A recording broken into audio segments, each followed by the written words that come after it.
Max Payne was a surprise success for Remedy Entertainment. It took them 5 years to make and it was only their second game after Death Rally. However, thanks to gothic, Hong Kong noir-inspired storytelling and revolutionary bullet time gameplay, it became one of the best games of a stacked 2001, and Take-Two Interactive were intrigued enough to purchase the IP from Remedy for $10 million just a few months later. And part of the deal meant that the finished developer could make a sequel, but only one, so they did their best to make it count. They would receive double the budget and a lot more professional help compared to what they had when developing the first Max Payne. And because they were using mostly the same technology for the sequel, and after 5 years of experience under their belts, creating the code database only months after the first Max Payne, all they had to do was add more to it. Tweak it. Basically, development was smooth sailing and took less than half as long to make. Releasing Max Payne 2, The Fall of Max Payne, a film noir love story, one of the longest titles for a video game, for the PC on October 2003, and for the Xbox and PlayStation 2 on December. No Game Boy Advance port this time. This being a sequel where whatever occurs in the second game is usually the result of the events in the first game, this review will probably spoil the events of the first game, so keep that in mind. Now, going into Max Payne 2, I knew it was going to be a solid title with a different story, but it couldn't just be the same game. I asked this question about every sequel. If this were the year it came out, why should I pay full retail price if there's a risk of being the same game? Well, as you're about to find out, there are plenty of reasons to play it over anything else back in 2003, and is still worth checking out today.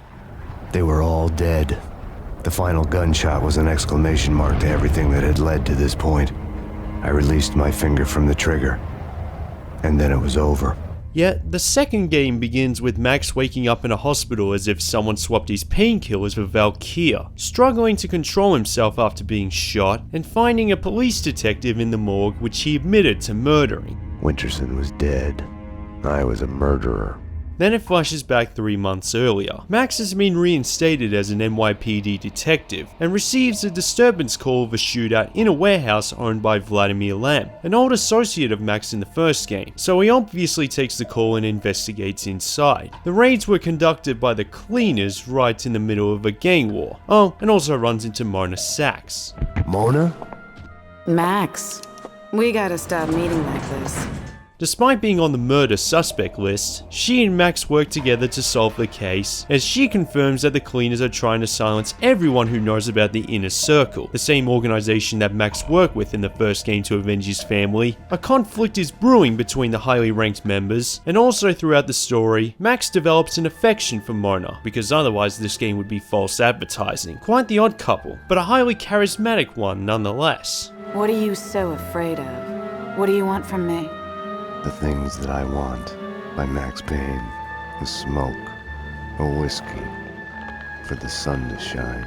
So unlike the predecessor, which was a story about revenge where Max's family was his motivation that led to that point, after surviving through it all, what else did he need to continue living? Sam Lake thought a love story was what the game needed. And in a city where nobody can be trusted, Mona Sachs is the perfect character to complement Max. Because this relationship is deadly, but also something that can keep them alive. Without Mona's help, I'd be a dead man. Suddenly, for the first time in I don't know how long, I realized I didn't wish to be dead. It can also be seen as a fan service moment because after the events of the first game that left things sudden but ambiguous, Remedy got a fair bit of hate mail in the process, so bringing her back was the perfect way to fix that. The circle goes back to the centuries-old Masonic cults, corruption and assassinations reaching all the way to the presidential level. Right. And here I was thinking conspiracy theories had gone out of style. The plot is all over the place at the start, as it should be. It begins in the middle, setting the dark tone early, but not right at the end, leaving the conclusion up in the air. And I like that it elaborates further with everything that was built up in the first game, giving more context to already interesting subplots. However, it does mean you have to play the first game to make sense of everything, since there are almost no new characters, which I would be content with because the first Max Payne title is awesome. Your past has a way of sneaking up on you. You'll hear broken echoes of it everywhere, like a bad replay. You get mad at everybody for reminding you about it, even if it's all in your head. It's also not as grand of a scale, not as supernatural. Like the nightmare scenes feel like they were rehashed from the predecessor, and it relies less on other subgenres. There was a blind spot in my head, a bullet-shaped hole where the answer should be. Call it denial. I wanted to dig inside my skull and scrape out the pain. I would say grittier and more psychological, but it's more focused and character driven with less plot holes. The script is 3 times longer than the predecessor, which doesn't necessarily increase gameplay time, but it gives the designers more to work with. And with the experience and increased technology at their disposal, the overall result looks highly polished for a 2003 title. I was trapped in a nightmare. My evil double had taken my girlfriend. In a nightmare, every choice you make is a wrong one. Following him, I had somehow slipped into a twisted alternate reality. Noir, York City. I would wake up at night, afraid that day was a dream I'd forget.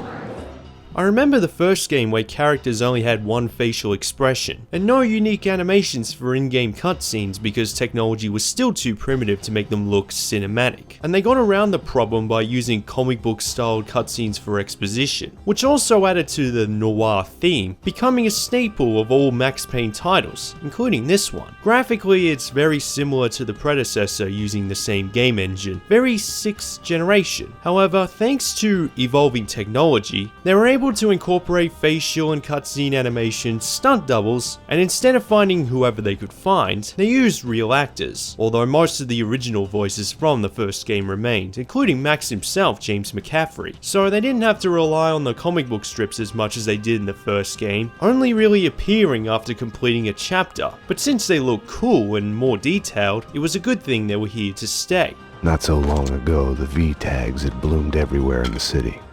Now they only remained in the worst neighborhoods, the monster's grave. The game designers once again traveled to New York to visit some of the most dangerous parts of the city for research, with the assistance of ex-NYPD armed bodyguards to get the level designs they wanted, adding a bit of authenticity to the atmosphere. It might be overkill to visit these places again after just a couple of years, but then again you don't want the game to look the same, especially if the most used colors are black, white and red. And it would have been a little bit easier for Sam Lake after he would eventually visit the city itself after the release of the first Max Payne. Or was that really Sam Lake in his first time in New York? A funhouse is a linear sequence of scares. Take it or leave it is the only choice given. Makes you think about free will. Have our choices been made for us because of who we are? There's also a bit of sense of humor thrown in there, particularly in the level design itself. Like the televisions, I underestimated how developed they were in both games for such a small detail. It turns out there's a new episode every time you encounter another TV as you progress through the game, and even a reference to one of the previous names for Max, Dick Justice. The night was grim as death. I felt right at home. Dope peddling murderers and their And it isn't too distracting from the main plot, or at least there's an explanation to it, like this guy in a mascot outfit. What? What? I'm a collector. See? But at least 95% is still Max Payne, right up to the way it controls. Allow me to present Max Payne, New York's finest, with the biggest mobster body count ever. It's hard to talk about how this game plays because apart from a few new weapon variations and the way Max jumps when dodging bullets, it's exactly the same as the predecessor. A third-person shooter where you can take out anyone in your way with whatever you can find, slow down the clock as much as you want, and coming up with metaphoric monologues every 10 seconds. Firing a gun is a binary choice. You either pull the trigger or you don't.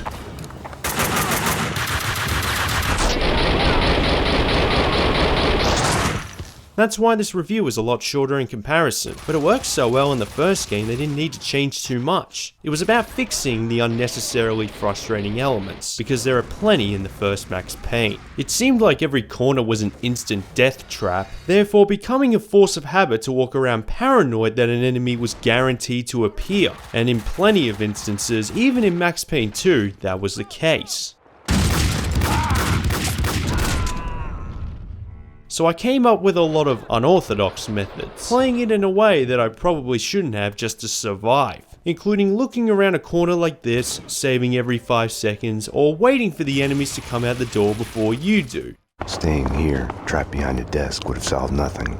I also spent most of my time jumping while in slow motion because I thought it was the best way to avoid getting killed. It made you briefly invincible to gunshots and bullets do serious damage. In this one, at least by the time I reached part 2, I realized that running and shooting was the more efficient way because Max moved at normal speeds while the whole world slowed down around him and could reload instantly in a Matrix style way. And by the time you reach part 3, you'll be fully capitalizing on the advantages. That's why I didn't interact with the environment as much. After my experience with the predecessor, I didn't want to mess around. People are so stupid.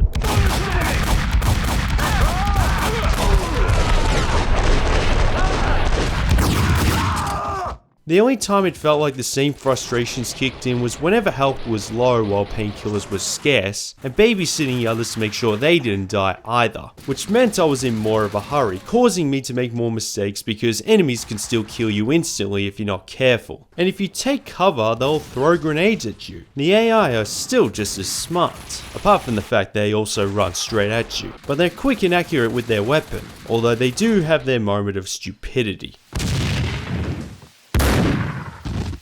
Did he just kill himself on a tall building? It's not as trial and error based as the predecessor, just on certain moments. The enemy placement is better, they don't take as many bullets, there's more ammo and painkillers laying around, and there are a few chapters where you play as Mona, as being told from Max's point of view, which is pretty cool. She doesn't control differently, but you'll use the sniper rifle more often, which is one of the best weapons to use for slow motion kills. But the best addition is the ragdoll physics, and the levels place the enemies in the right spots to provide memorable set pieces. That first enemy kill sets a perfect first impression with all the cabinets and boxes behind him. Guns certainly have a lot of force.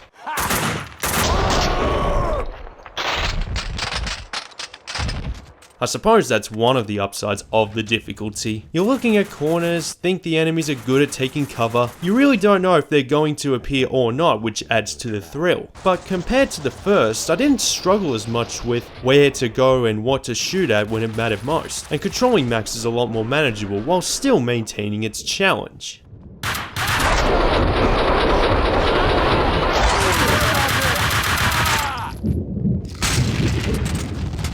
Now, with all the improvements they made with this game, you would have thought it would take longer to beat. Well, it took just under 6 hours on my first try, which makes this even shorter than the predecessor. I'm not sure if it was because of my experience with the first game because it controls the same, the lower volume of comic book style cutscenes, or if it really is shorter. I think it's the latter, because people who have played this game would have played the predecessor first, and Remedy should have taken that into consideration. Whatever the reason, that's too short for a video game this good. But at least they sort of made up for it by allowing you to play the game with more difficulty options, a New York Minute mode to see how quickly you can complete a chapter, note that the timer pauses during cutscenes, they have thought ahead, and a survival mode similar to the last challenge in the predecessor.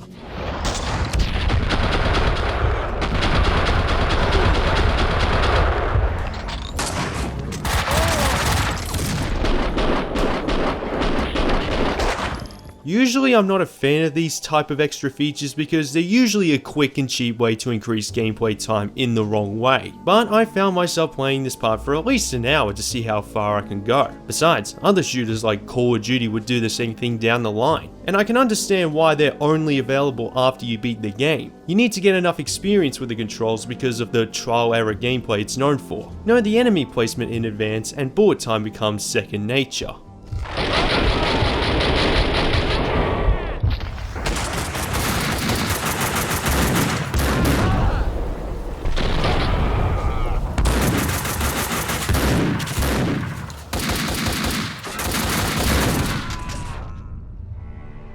Besides, there's no shame in playing this game more than once because that's how fun it is, why wouldn't you? It could be because I played the first game and had a better idea of what to expect, but from my perspective, Max Payne 2 improves more than enough from the predecessor to become a terrific title in its own right. It literally does everything better. The facial animations, in-game cutscenes, ragdoll physics, and most importantly, fairer gameplay. Like it's not as cheap and trial and error based while still controlling just as well. The short gameplay time is was the only serious criticism. Full retail price games by that point shouldn't take under 6 hours to beat on the first attempt, but I can imagine it being hard to make a long noir story while not feeling like it overstays its welcome. However, the sales didn't reflect the game's quality nor expectations according to Rockstar. Although no official sales numbers have been published, it's estimated that it sold around 2 to 3 million copies across all platforms. While not enough to lose money, an improved sequel that had Rockstar Games publishing selling less than its predecessor wasn't good enough. Sam Lake claims that because they knew it was going to be the final game by Remedy, he deliberately written it to give Max time off. However, I'm sure there would have been another game sooner than later if it sold better. Instead, Max Payne wouldn't return for another 9 years when Rockstar had already taken over the gaming industry during the 7th generation.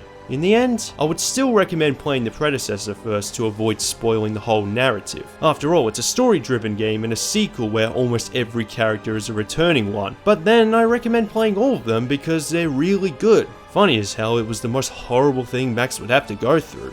I had a dream of my wife. She was dead. But it was all right.